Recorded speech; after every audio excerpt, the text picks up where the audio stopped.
Nimefurahi leo kwamba wewe ni askofu wa kwanza kuhakikisha kwamba una moderate mambo ya politics katika Kenya.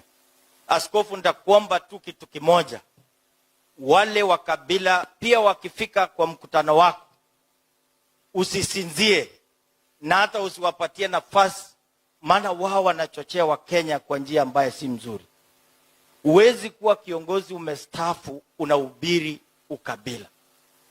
Huwezi kukaa kwa madhabahu kama hii unahubiri ukabila. Ndio unaona tunasema hata kiongozi wa taifa anaweza kutoka sehemu ya Bwani kama Wakenya wengine wamejiuza vizuri. Lakini nilikuwa namwambia huyu gavana wa Mombasa, sisi wanasiasa wanaume wa kisasa, kama ingelikuwa hii ndio tabia yetu, hatungelioa wanawake kwa sababu hatuna lugha ya kuzungumzia watu.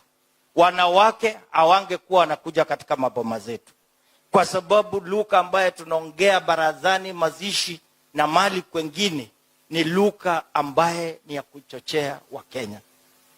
Na tunataka kuuliza we pia askofu na askofu ambaye mko hapa, maaskofu ambaye wanapeana microphone kwa uchochezi katika taifa la Kenya, lazima pia na sisi tuwaulize, ombeeni wao askofu, kwa sababu kuna askofu wengine wanakata shortcut, wanavaa mavazi kama yenu, na hawa ni wakora, wanataka tu kutoa sadaka kwa wananchi na wawe matajiri, lakini hawezi kusema yale yako katika Biblia.